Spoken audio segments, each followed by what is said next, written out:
Hey, Dr. C here with you. Let's talk about how to reset your metabolism after age 40.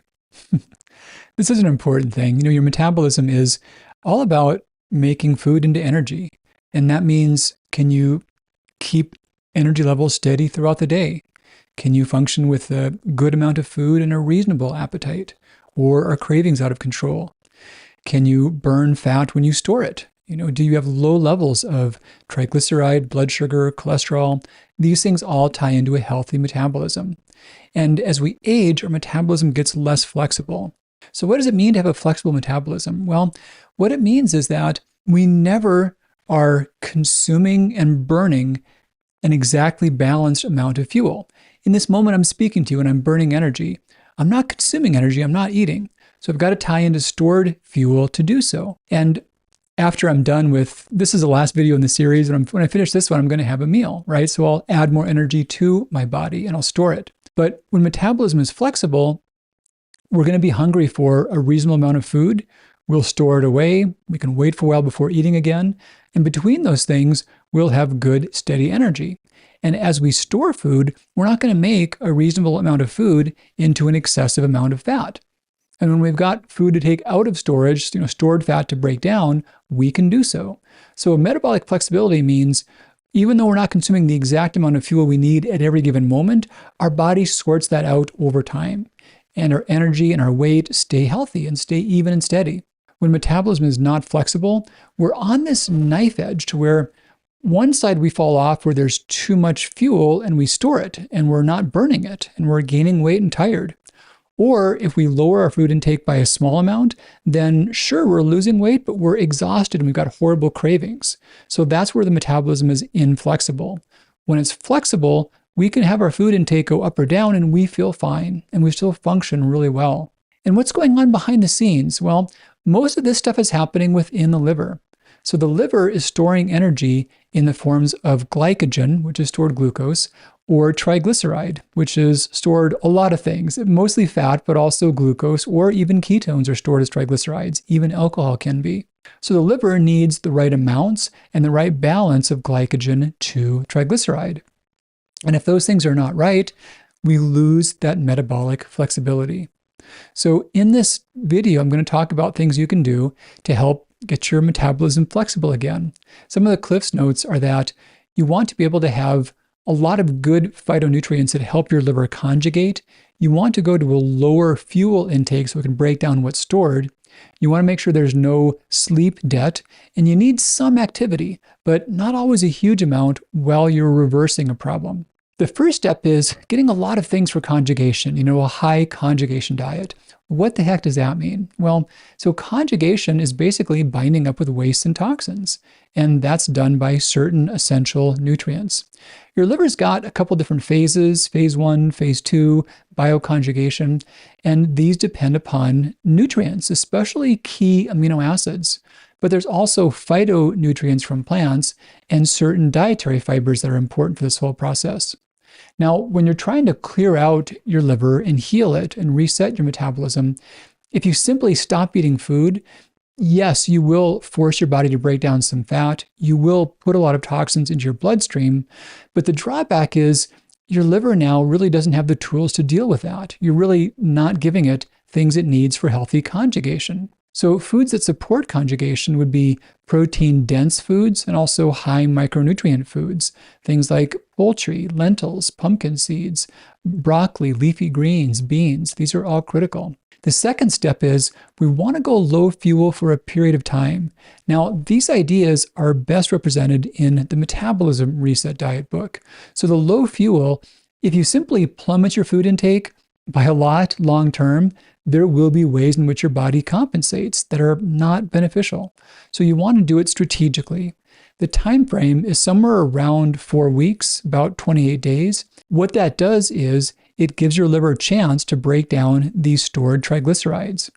The main problem that goes on when someone's metabolism is not flexible is they've got too much triglyceride relative to their glycogen. So we still need to consume glucose for glycogen, but we've got to break down these stores of triglyceride.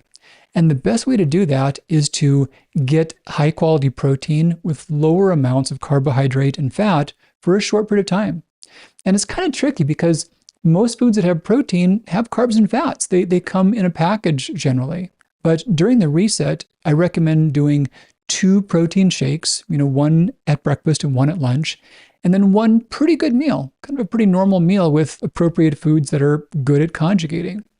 And if you want, you can also snack on veggies throughout the day. I call these the unlimited foods. The trick here is balancing carbs and fats and keeping those all in a low enough range. So good carbs like lentils and sweet potatoes, they're helpful in a lot of ways. They keep cortisol in check, they maintain good thyroid health. And healthy fats, especially from fish or nuts or avocados or olive oil, these help to maintain insulin sensitivity. They keep inflammation lower.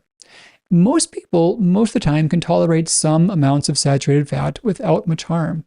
But during the reset, you want to minimize the saturated fats because they can work against proper liver function. Now, the other big step is paying off your sleep debt. So it's not just getting enough sleep, it's paying off your sleep debt. There's pretty good evidence that if you've been chronically sleep deprived, you have accumulated debt. And if you've been missing an hour of sleep for a year, for example, you can't make up for that by 1 extra hour in one night. So it may take a fair amount of extra sleep for some time to build back the debt. It's not exactly the same amount as the debt, thankfully, because an hour a day, 365 hours, when could that happen, right? But it can take an extra hour to 3 hours per night for several weeks to build up one's chronic sleep debt. So towards the goal of helping your metabolism, it may be worth binging on extra sleep and allowing more time for that than typical just to build up that past debt. Doing so can support better gene expression. It can help turn off the genes that promote weight gain. In general, most nights you want about 7.5 per 8.5 hours, but if you've been behind that for a while, you might need a sleep vacation to really build up and pay off that debt. The next big thought is the right kinds and the right amounts of exercise. Now, when you've fixed your metabolism and you're trying to maintain that, the more the better.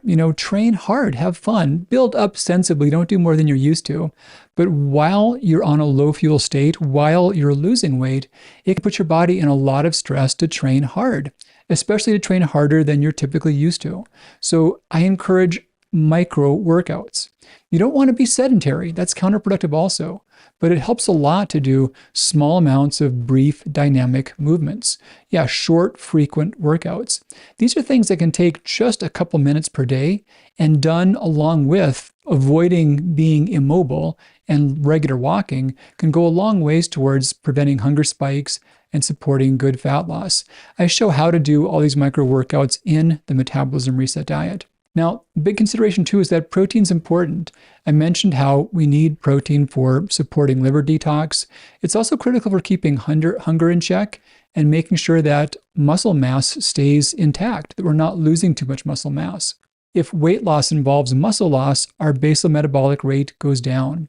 And when we're lowering our fuel intake, less carbs, less fats, it's easy for our total protein intake to go down as well. But we've got to be mindful of that. So I think about high quality lean proteins like fish or tempeh or pea protein powders as being good things to include. Pea protein is really nice during a period of less food because it's been shown to help support overall muscle mass, but have less of an effect upon creating an acid load for the body.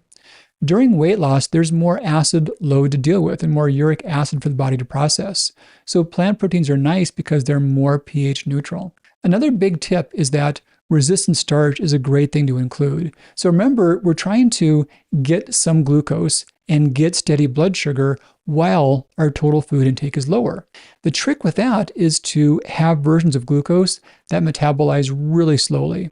Resistant starch has been shown to stabilize blood sugar, lower insulin, decrease visceral fat, and improve gut health. The best sources of that are beans and legumes, especially white ones like navy beans, northern beans, and cannellini beans. Also, bananas have quite a bit when they're not totally ripe. When they're ripe, not so much. And then potatoes are good sources too, especially when they're cooked at lower temperature, like boiled. So resistant starch is excellent. And then other foods that are high in phytonutrients that help the liver include cruciferous vegetables, broccoli and cabbage, Apiaceae vegetables like carrots or parsley or celery. These are very good for benefiting liver health, especially for women. So after you've gone through a reset and helped your metabolism, it's important to maintain some of these habits. So it's good to maintain you're getting good protein intake, also prioritizing sleep. Exercise, you can be much more liberal with and do quite a bit more of that. But doing so can make sure that you'll persist on your benefits. The general idea is that exercise is the best way to maintain weight loss, but it's got to be done in strategic ways during active weight loss. So consider the Metabolism Reset Diet as a great way to go for resetting your metabolism after 40 or any age. And it's something that you can do once and make a big difference. Most are recommended to do it once yearly to maintain the bulk of these benefits. It's a good time to cleanse and detox and step away from habits that aren't serving you and help your body come back into a good state of balance again. All right, Dr. C with you. Take great care, and I'll see you again real soon.